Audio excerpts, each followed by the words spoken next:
ulama besar di Mekah.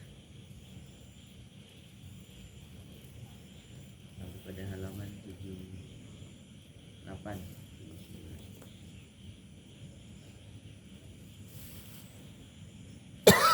ini masih pada bab Pancahasanah, 5 kebaikan Rasulullah yang patut kita tiru. Rasulullah di sini Nabi kita Nabi Muhammad SAW dan Nabi Allah Ibrahim, yang dua-duanya disebutkan di Al-Quran sebagai uswatun hasanah. Lima hasanah, 5 kebaikan, 5 teladan dari diri Rasulullah. Ingat-ingat betul urut-urutannya. Nomor 1 masih ingat apa? Husnudzon kepada Allah SWT, termasuk juga kepada makhluknya. Jangan pernah ada kebencian terhadap makhluknya. Kalau toh harus benci, bencilah sekedarnya terhadap perbuatannya. Karena kalau benci kepada makhluk itu hakikatnya seakan-akan membenci kepada sang Khaliqnya yang menciptakan, terlepas dari perbuatan yang dilakukan oleh makhluk yang tidak sesuai. Itu yang pertama. Yang kedua apa? Disiplin dalam syariat. Rasulullah sempurna, tapi beliau tetap sholat, tetap berdoa.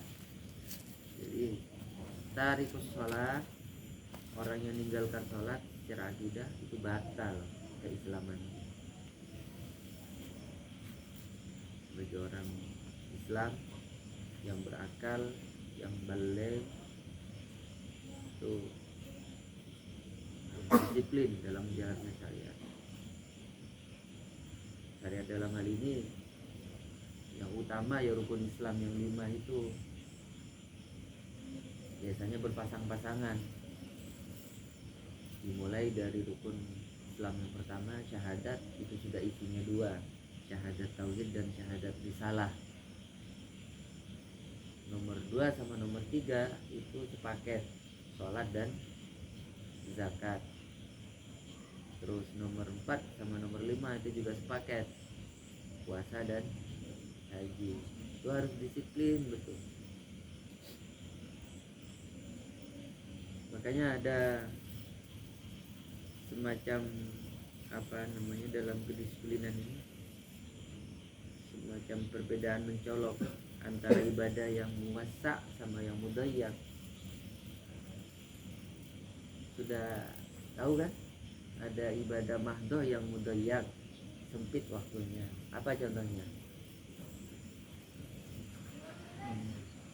Kan? Ibadah puasa Ramadan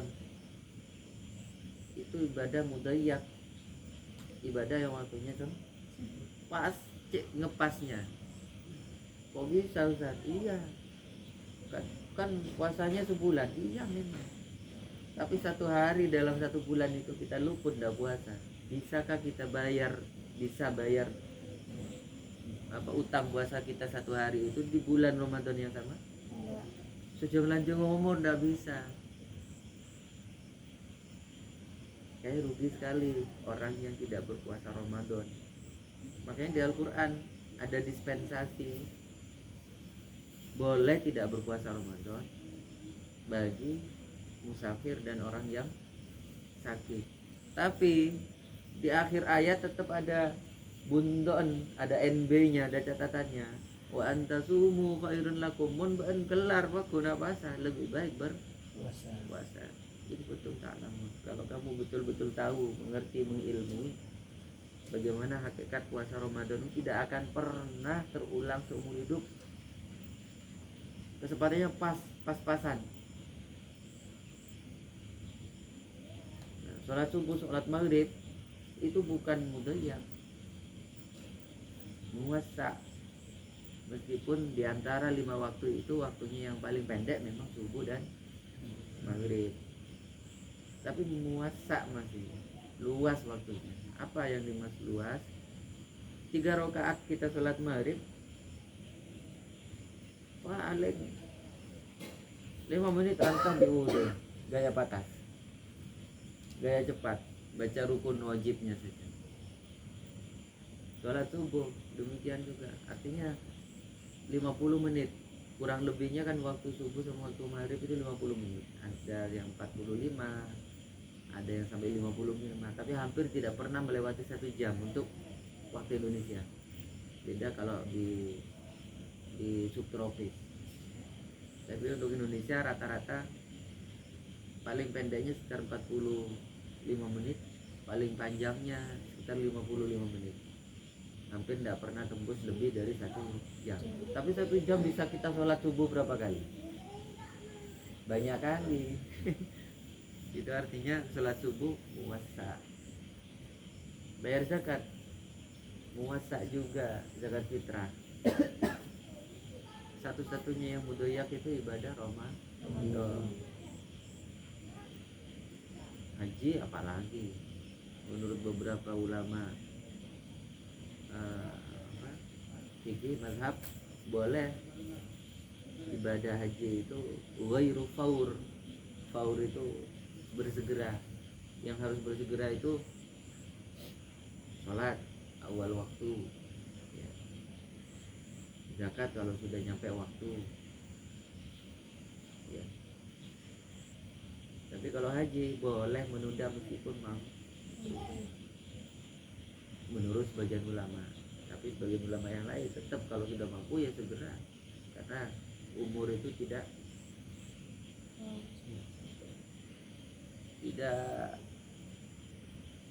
tahu kita endingnya kapan, batas akhir ajal kita tidak tahu. Meskipun narapidana mati saja, eksekusinya kan tidak tahu itu. Ada orang terpidana mati, narapidana mati, mau dieksekusi, tidak mati-mati, gagal terus. Nah, ada orang usaha bunuh diri itu tidak mati-mati, gagal.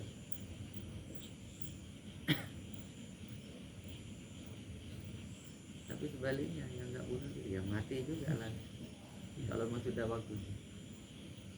Itu yang kedua. Yang ketiga, ingat mencari rezeki yang halal, termasuk ibadah setelah ibadah. Apa maksudnya?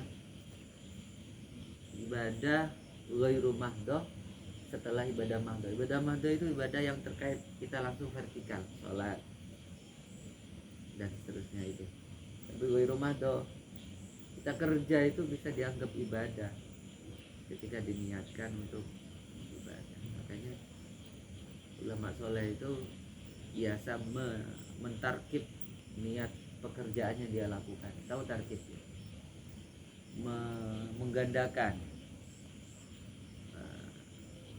niat berangkat ke Kalisan dalam rangka beli ini, jadi lebih dari satu urusan dikerjakan, melakukan ini dan seterusnya. Yang ketiga, mencari rezeki yang halal. Yang keempat, belum tahu, bergerak dalam kebaikan. Tak tuntaskan dulu yang dimainnya biar tidak putus, karena Bultam ini lumayan panjang durasinya untuk menyelesaikan yang pancahasananya. Apa yang dimaksud bergerak dalam kebaikan? Dalam setiap ibadah kita semuanya itu bergerak, tapi semuanya membutuhkan ketenangan. Sholat gerakan, zakat gerak, haji apalagi ya. Haji itu tidak mengucap apa-apa saja, yang penting gerak saja, tawaf, sa'i, nun baik, itu sah. Yang penting hatinya gerak, niat dan seterusnya.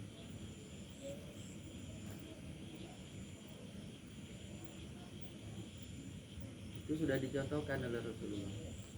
Inilah rahasia kenapa Rasulullah ketika Mi'raj itu tidak di Mekah. Meskipun Allah Maha Kuasa, bisa saja Rasul itu diangkat langsung dari Mekah ke Sidratul Muntaha. Mi'raj tidak pakai Isra. Isra itu perjalanan malam. Ini rahasianya besar di sini. Satu, ini mengajarkan bahwa kita itu bergerak dari satu tempat ke tempat yang lain secara horizontal. horizontal, ya itu hablum minan nas, hubungan sesama manusia. Jadi Nabi itu nyambungkan kepada silsilah nabi-nabi sebelumnya. Karena Nabi kita itu Nabi pamungkas, Nabi terakhir. Jadi Nabi itu dikembalikan ke asal. Jadi Nabi itu sebagai Nabi pamungkas, beliau diisrokan dulu ke Masjidil Aqsa, ya, Palestina, dalam rangka mengumpulkan 124.000 nabi, dan beliau menjadi imamnya. Beliau sholat dimakmumi oleh semua nabi, yang menurut riwayat itu jumlah totalnya 124.000.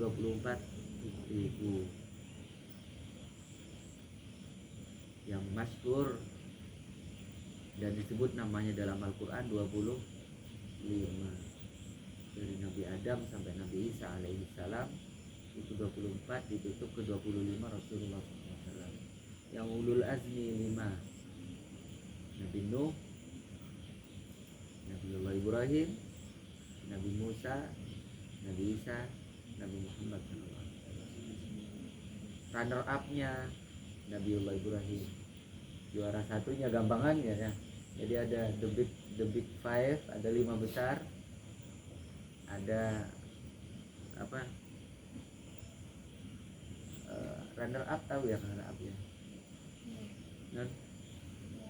juara 2 ya, gampangannya lah kalau dibikin juara-juaraannya perlombaan itu Nabiullah Ibrahim, dan juara satunya yang terbaik ulul azmi itu adalah Rasulullah Sallallahu Alaihi Wasallam.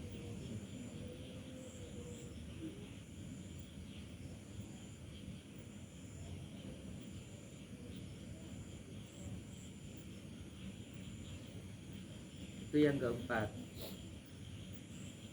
Nabi ketika tertekan dakwah di Mekah, beliau tidak diam. Peristiwa ketika terjadi Amul Huzni, tahun kesedihan, beliau ditinggal meninggal penyokong ekonomi, sosial, dan keluarga, yaitu istri tercinta beliau Siti Khadijah, sekaligus tidak lama berselang ya, penyokong pendukung dakwah dari sisi sosial politik, yaitu paman sekaligus orang tua angkat beliau, yaitu Abu Thalib, dalam waktu yang hampir bersamaan. Beliau tertekan betul, banyak sahabat yang dibully, disiksa, bahkan ada yang syahid. Sampai syahid yang pertama Sumayyah, syahidah, perempuan, uminya Ammar bin Yasir, sama Yasirnya juga ayahandanya syahid, keluarga. Terus beliau tetap berdakwah, bergerak kemana? Ke Taif. Jadi bergeraknya beliau itu umat selamatkan. Jadi sahabat itu disuruh hijrah, termasuk menantu beliau, anak putri beliau, suruh hijrah ke Habasyah. Jauh itu Habasyah, nyebrang. Beliau bertahan di Mekah bukan karena ingin enak-enak, beliau pasang badan, ya, pasang badan lah sebagai garansi. Tapi beliau dakwahnya diekspansi ke Taif karena warga Mekah sudah menolak dakwah beliau. Jadi bergerak. Ternyata ke Taif tidak hasil juga, malah dilempari batu beliau sampai terluka, berdarah-darah beliau. Itu penuh pengorbanan betul. Jadi beliau pernah bernarasi tentang kehidupan masa lalunya ketika sudah di Madinah, ketika Islam sudah mulai jaya. Tidak ada satu hari pun yang paling tersiksa, baik zahir dan batin, kecuali ketika beliau dakwah ke Taif. Ketika Mekah sudah tidak mau menerima dakwah beliau, dan di Taif pun beliau dilempari batu. Yang lempari anak-anak kecil lagi. Jadi anak-anak kecil itu disuruh sama bapak-bapaknya, ibu-ibunya suruh melempari batu Rasulullah. Beliau pulang. Apa yang dilakukan beliau? Tidak Kecewa iya pastinya selaku manusia.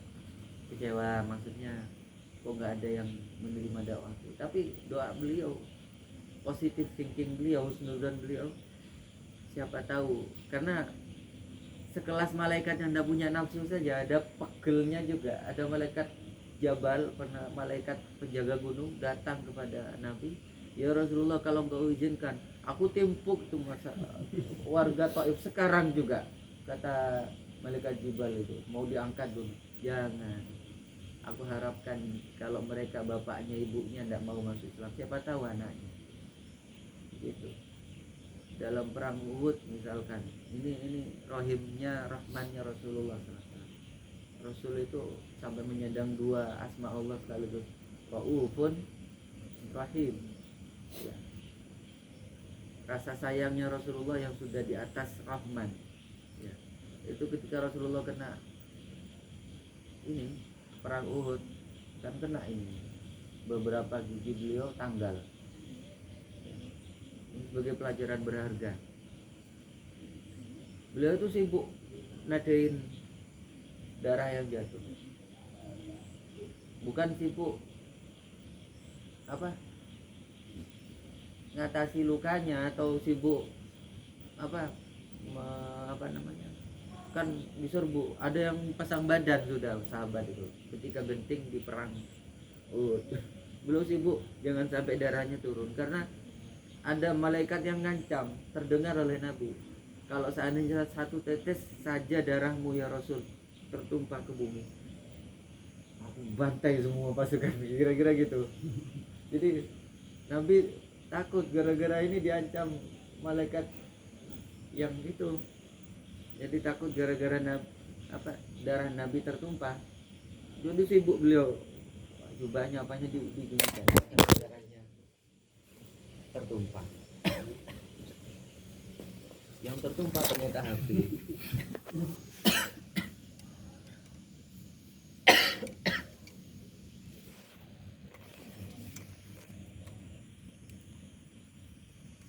Jadi